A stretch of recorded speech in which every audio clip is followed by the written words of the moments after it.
Vamos a continuar con Dalia Ruiz Ávila. Voy a ver su semblanza curricular, docente e investigadora de la Universidad Pedagógica Nacional, Unidad Ajusco, egresada de licenciatura y maestría en lingüística y del doctorado en antropología de la Escuela Nacional de Antropología ENA. Cursó una especialización en comunicación educativa por el ILSE UNESCO y un postdoctorado en política educativa, estudios sociales y culturales en el Centro de Estudios e Investigaciones para el Desarrollo Docente, CENID.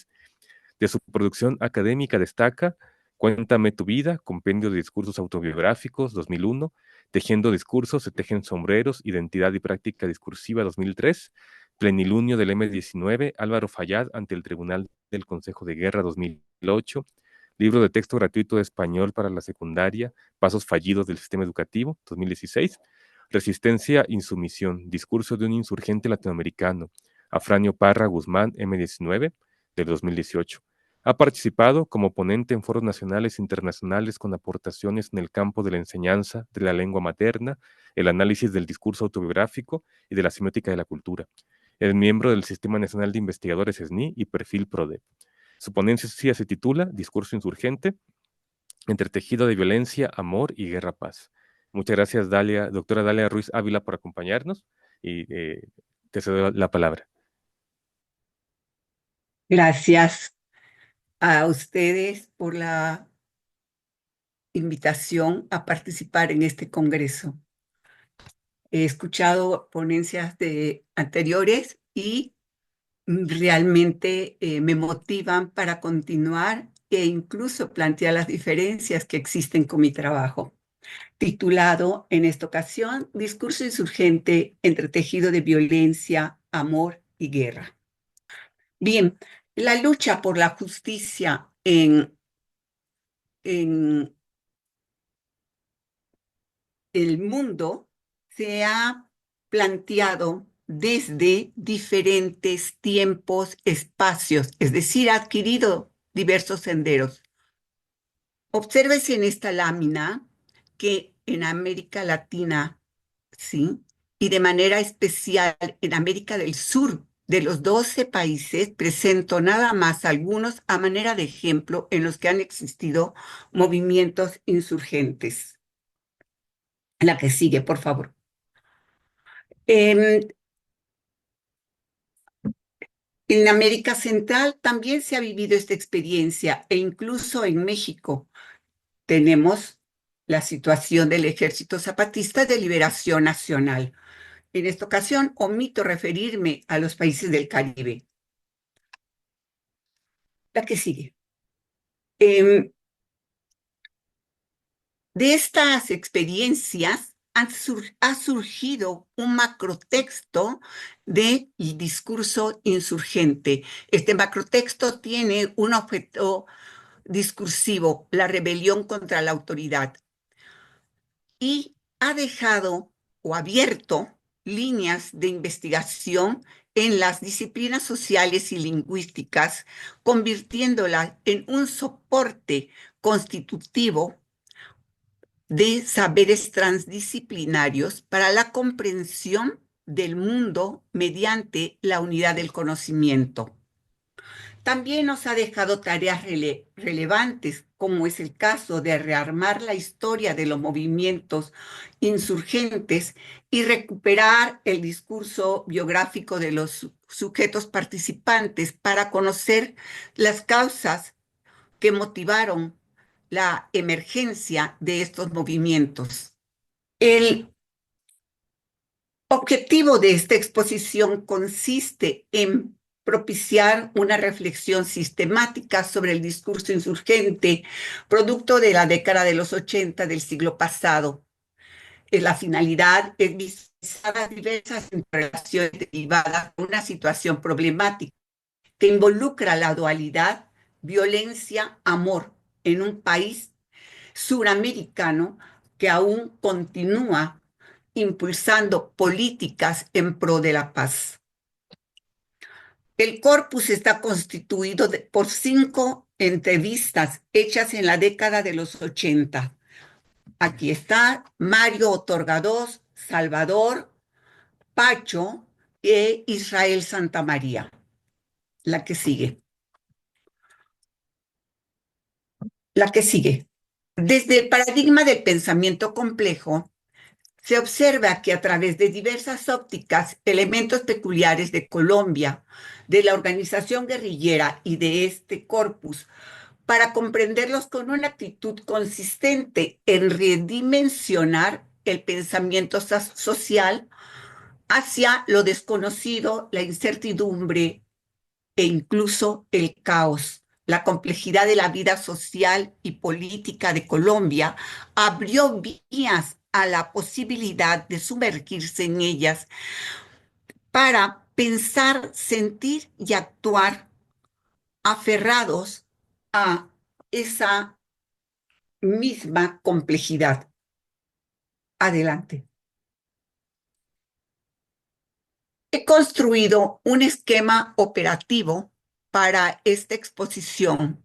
Lucha, paz, que se relacionan o se manifiestan, materializan en Colombia a través de la experiencia del movimiento insurgente M-19 y dan margen a un discurso insurgente cuyo objeto, como he dicho, es la rebeldía, y en esta exposición me voy a sujetar en tres dimensiones: la espacial, la temporal y una caracterización de los sujetos para desprender de este corpus lo que ellos expresan de la violencia, lo que se puede leer y también lo que el investigador interpreta de la violencia, de la guerra, pero en relación con el amor, la ofrenda, en este caso la ofrenda de la vida en el plano del pensamiento complejo, y mostrar la complejidad que este objeto discursivo nos plantea. Adelante. La que sigue. Eh, el periplo de la organización insurgente es muy amplio. En este momento solo me voy a referir a su origen y a su final. Su origen se suscitó en 1970 a raíz de las elecciones presidenciales cuestionadas, en las que resultó ganador Misael Pastrana del Frente Nacional y derrotado el general Gustavo Pinilla, candidato de la Alianza Nacional Popular, ANAPO. Al final, podemos pasar, al final, en la de los 90, vamos a ver que es en ese momento cuando esta organización insurgente decide dejar las armas y firma los acuerdos de paz con el gobierno. Hay una dejación de las armas y una firma por los acuerdos de paz.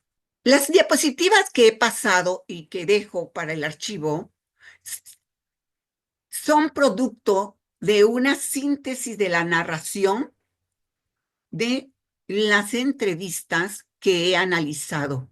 No las expongo en este momento porque me robarían tiempo.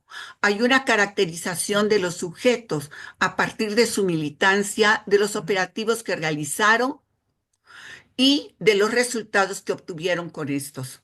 No me voy a detener en ellas, pero sí voy a retomar que Miguel Bakstin,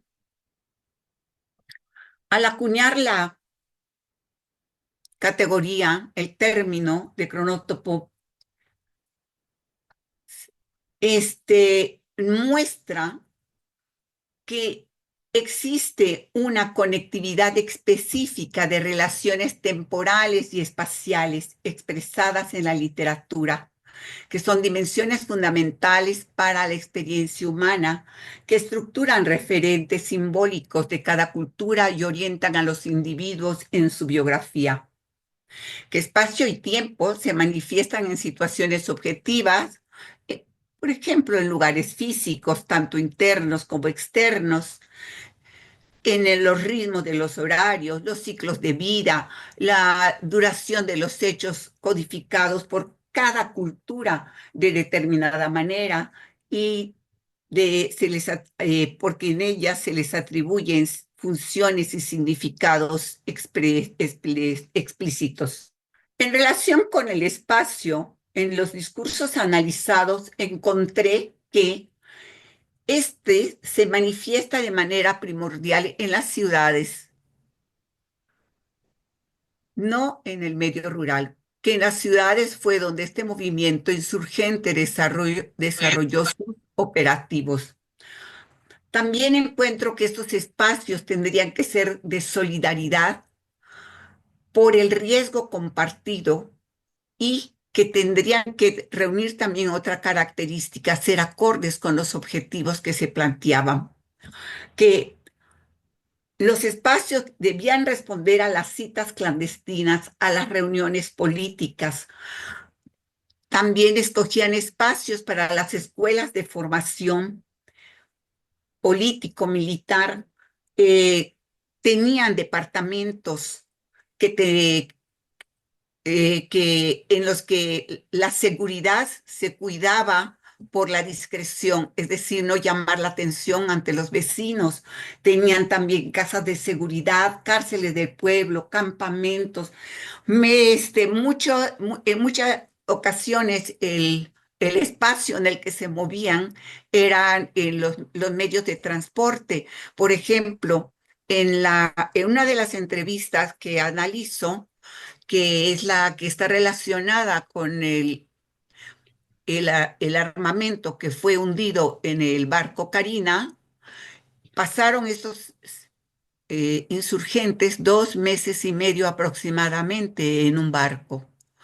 En el otro, en otra entrevista que también analizo, que es la que corresponde a Mario, fueron 3 días los que pasaron en un avión que secuestraron de Bogotá a Santa Marta, de Santa Marta a Barranquilla, de Barranquilla a Panamá, de Panamá a México y de México a Cuba. Todo este tiempo estuvieron moviéndose en el avión y ahí comían, ahí dormían y allí llevaban de alguna forma, realizaban sus actividades de vida. ¿Sí? Eh, Bueno, los parques, los mercados, los aeropuertos eran lugares de encuentro cotidiano para realizar sus tareas de observación. La que sigue. En cuanto al tiempo, observo, de acuerdo con la revisión de estos discursos, que atraviesan la historia del país, de la organización y de los sujetos involucrados. Es histórico. Se refiere a la existencia del M-19 de 1970 a 1990, determinante en el proceso personal de hacerse revolucionarios, eh, es decir, de pasar por este proceso de involucramiento político, afectivo y también de aceptación de la vida cotidiana. El guerrillero no se hace de un día al otro, pasa por un proceso y ahí está el tiempo marcando ritmos. Eh, También eh, hay un tiempo de vida clandestina y eh, consideran consideran los entrevistados la importancia de la correlación entre la duración de los operativos y, y el tiempo que estaba corriendo de manera simultánea en la ciudad. O sea, cómo este tiempo del operativo se impregnaba se impregnaba en el tiempo de la vida cotidiana de la población.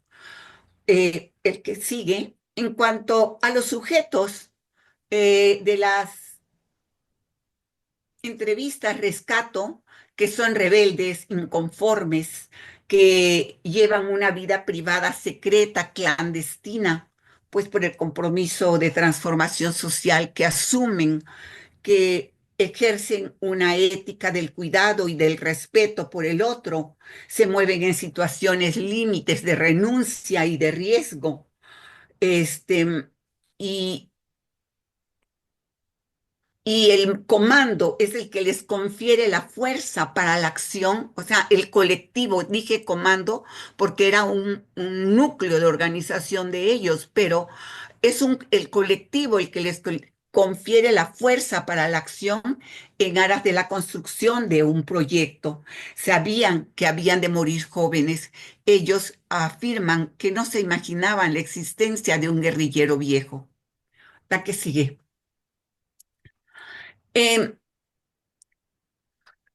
esta relación esta revisión del tiempo, del espacio y de la caracterización de los sujetos permite mostrar la relación entre la violencia guerra y el amor ofrenda. La guerra, desde el punto de vista de los entrevistados, es la aceptación de la violencia, decisión de matar al otro y que éste ejerza esa acción similar sobre el yo. El amor incondicional incondicional pasa por la convicción de ofrendar la vida por el pueblo, por la patria. Eh, la que sigue, en relación con la visión ética en mí, las guerrillas anudan pues esta relación de tiempo y espacio. También se refiere y es posible detectar en estos discursos elementos de la violencia, que esta bruma propicia una sensación de inseguridad, de impotencia y victimización, surge de conflictos no resueltos. Y, y al no resolverse, pues trasladan el conflicto a un plano irresoluble que no tiene como resultado que tiene, perdóneme, como resultado una intimidación sorda y normalizada derivada del clima de polarización. De ahí es que se tomen opciones como la vía armada, ¿sí? Y que las secuelas aún puedan prevalecer en sentimientos de venganza. En cuanto a la guerra, la asumen como una respuesta, la asumen como una respuesta a esta violencia. Me parece importante lo que se rescata de estas entrevistas en cuanto a las afecciones que conlleva, que va más allá de la víctima y la violencia directa, y que impacta emocional, social, personal y colectivamente al entorno afectivo y familiar. Que eh, en sus 20 años de vida, esta organización perdió muchísimos militantes, ¿sí? No se sabe aún cuántos. Hay hay una institución que tiene como objeto el rescatar la memoria histórica, pero aún no llegan a una cifra concreta en relación con este punto. Lo que sí se sabe es que en esos 20 años perdieron a 4 comandantes. A Jaime Bateman Cayón, que cayó en un accidente en el Darién panameño, un accidente. Este, también cayó Iván Marino Espina en un operativo en Cali, cayó Álvaro Falla Delgado en otro operativo en Bogotá y Carlos Pizarro León Gómez en un atentado en pleno vuelo. Yo nomás quiero, no voy a plantear el cierre, pero sí quiero decirles que está presente también la relación violencia-amor que en diferentes contextos podrían leerse como opuestos. Sin embargo, en estos discursos se pueden percibir como un continuo.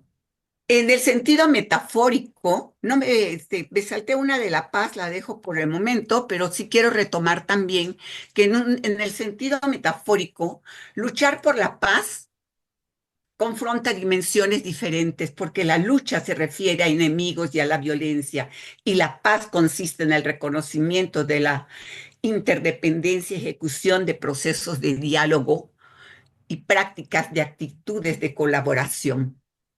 Pareciera que cuando se dice que se lucha por la paz, estamos oponiendo dos cuestiones, No pareciera, estamos oponiendo en verdad dos cuestiones que en la vida común son opuestas, lucha y paz. Bueno, que cuando leo el discurso insurgente puedo detectar que me quedan preguntas abiertas, como las que planteo y que por ahora no puedo resolver, pero que se relacionan con la decisión que estos jóvenes tomaron en este momento de la complejidad colombiana, la década de los 70, y que la dificultad radica en leer este pasado a través de los parámetros del presente.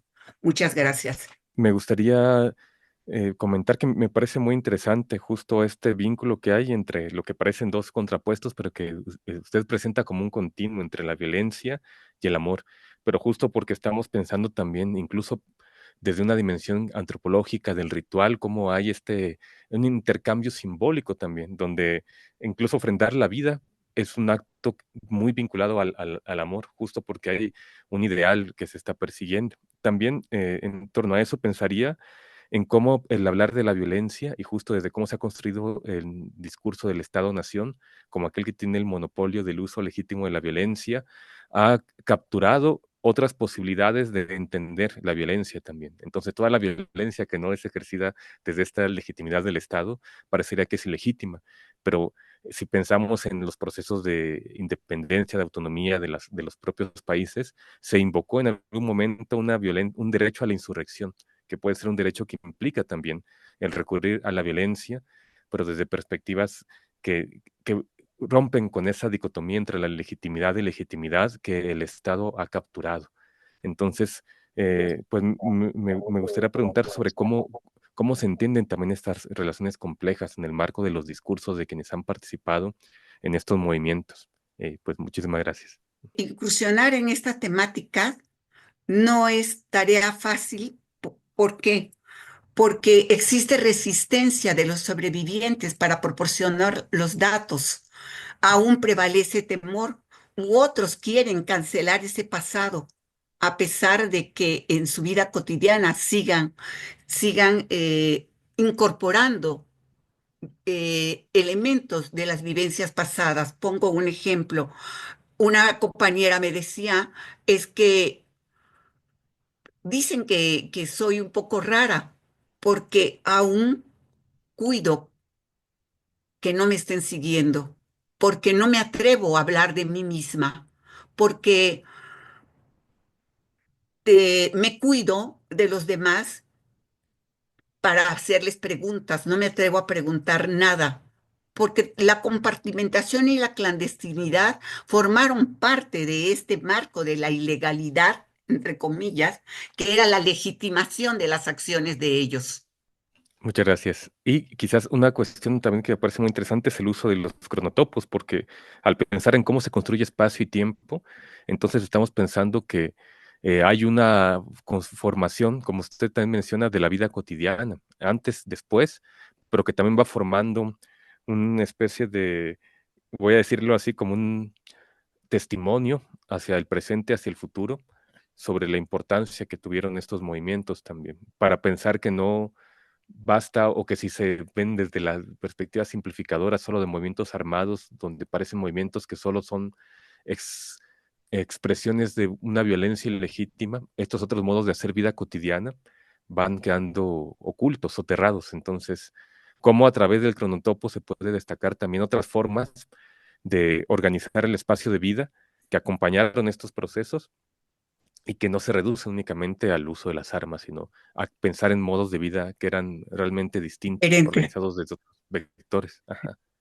Sí, mira, en relación con esto, rescatar estos elementos nos permite también abrir vías para eh, eh, recuperar la memoria sumergida. Hay una memoria sumergida.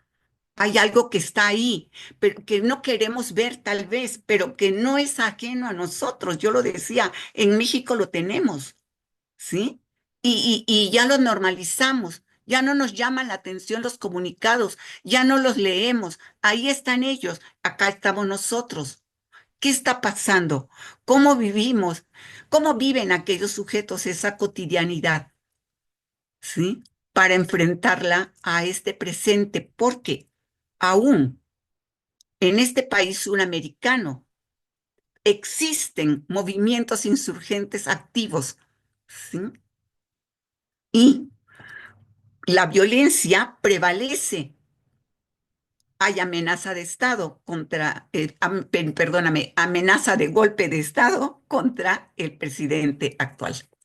Muchas gracias, doctora Dalia. Gracias por compartir en ese tema importante. Yo creo que va haciendo diálogo con otros temas que hemos visto en la mesa de hoy, la parte del doctor Yesid Soler Barbosa sobre la codicia, ¿no? Lo de estos diálogos entre distintas agencias no humanas, del doctor Manuel Antonio Zúñiga, y lo que usted nos presenta sobre este relato y esta construcción de cronotopos, creo que son distintos modos de entender contextos políticos, económicos, sociales complejos como los de la actualidad. Y pues agradezco mucho su contribución a esta primera mesa.